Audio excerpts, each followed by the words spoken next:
You're at a restaurant with friends. The server brings out a tiny appetizer. 1 bite each, maybe 2 if you're lucky. The plate is empty in 10 seconds. In English, you might say, "That was nowhere near enough." But in Korea, there's a phrase for this exact moment. And it sounds completely insane the first time you hear it. 간에 기별도 안 간다. 간에 기별도 안 간다. One more time. 간에 기별도 안 간다. Try it yourself. 간에 기별도 안 간다. Word for word, not even a message reached the liver. Not the stomach. Not, "I'm still hungry." The liver. As if your liver is sitting somewhere, waiting for news that food arrived. And the message never gets through. Your first instinct is probably to laugh. Mine was too. But this isn't one weird phrase. It's part of a much larger pattern. In Korean, brave people have a big liver. Frightened people have a liver the size of a bean. When Koreans are furious, their liver boils. When they're devastated, their liver rips apart. Every single emotion. The liver. So I went looking for the answer.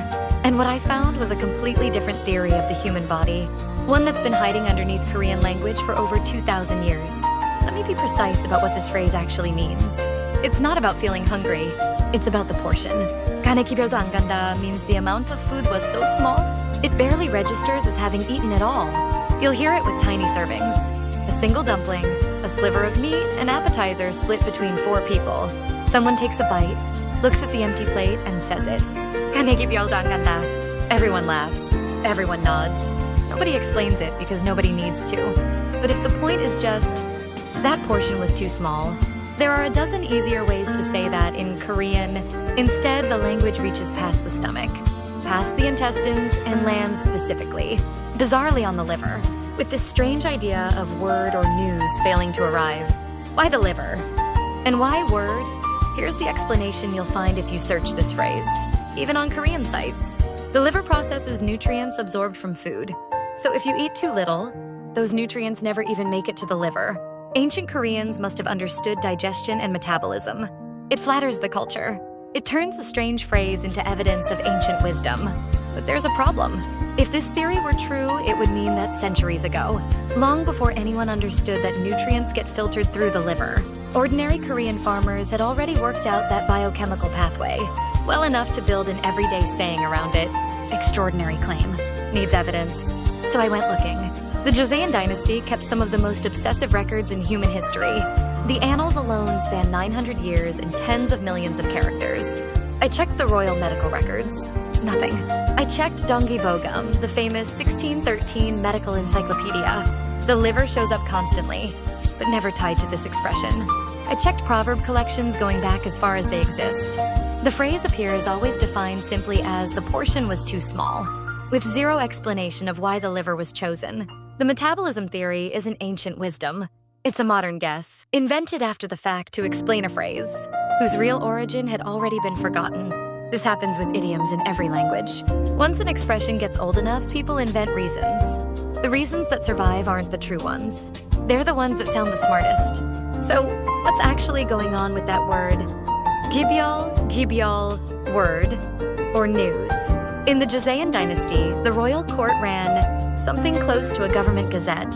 Officials received handwritten notices, called gibyol, summarizing the day's events, royal decisions, appointments, news from the palace. Over time, gibyol became the everyday word for any signal that something happened. So 간에 기별도 안 간다 isn't about nutrients. It's not even a rumor of this food made it to the liver, as if the liver is some out-of-the-loop, official, waiting for a messenger to report that food has come in. The messenger never shows up, because there was nothing worth reporting. It's not biology, it's bureaucracy, a joke about government communication applied to your digestive system. Centuries ago, someone compared a tiny portion to news so insignificant, it never reached the palace office responsible for receiving it. Funny enough and useful enough to survive for hundreds of years. But why the liver of all organs? Here's where the real answer lives. It's called the Huangdi Neijing. Huangdi Neijing, the Yellow Emperor's classic of medicine, written 2,000 years ago in China, studied in Korea for over 1,000 years. In this system, every organ owns a specific emotion. The heart gets joy, the spleen gets worry, the lungs get grief, the kidneys get fear, but the liver got the most important job of all. Not just anger, but the free flow of vital energy through the entire body. Think of it like a traffic controller. When the liver is functioning well, everything moves. Emotions process, energy circulates, you feel alive. When the liver is blocked, everything stagnates. You feel stuck, irritable, empty. This is not astrology. This is not folk superstition. For over 1,000 years, this was the operating medical framework across Korea, China, and Japan.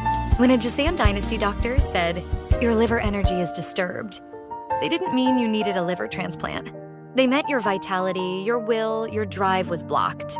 And that framework leaked into everyday language, not through textbooks, through kitchens, through grandmothers, until the medical theory became idiom, and the origin was forgotten. Now go back to that expression. Not even a message reached the liver.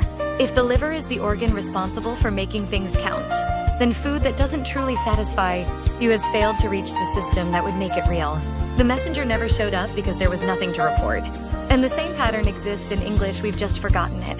We say someone has a lot of gall audacity. Nerve. Gall is bile. A liver secretion. We say someone is bilious, irritable, bad-tempered. Bile. Liver again. In ancient European medicine, the choleric temperament, hot-tempered, driven, ambitious, came from excess bile, from the liver. Two completely separate civilizations, thousands of miles apart. Both decided the liver was the organ of emotional intensity. That's not a coincidence. That's two cultures arriving at the same conclusion, and then both forgetting they made it. Once you have this framework, everything clicks. Kani 크다, big liver. Bold, fearless. More liver energy, more courage. Kani 공할만해지다, liver shrinks to a bean. Terrified. The liver's energy collapses inward. Kani 붙다, the liver swells. Recklessly bold. Too much liver energy. No calibration. 애간장이 녹다, the liver and intestines melt. Completely devastated. The body's entire emotional architecture gone. And here's one to actually try. Next time something shocks you beyond words. 내 간이 떨렸어. 내 간이 털렸어. My liver trembled. 2,000 years of medical philosophy. 5 syllables. So why do Koreans say food didn't even send word to the liver? 2 layers.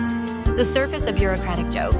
A portion so small it didn't generate enough news to send a messenger. The deeper layer, the liver was chosen because for 2,000 years, across 2 separate civilizations, it was understood as the seat of vitality itself, the organ where things that truly matter eventually arrive.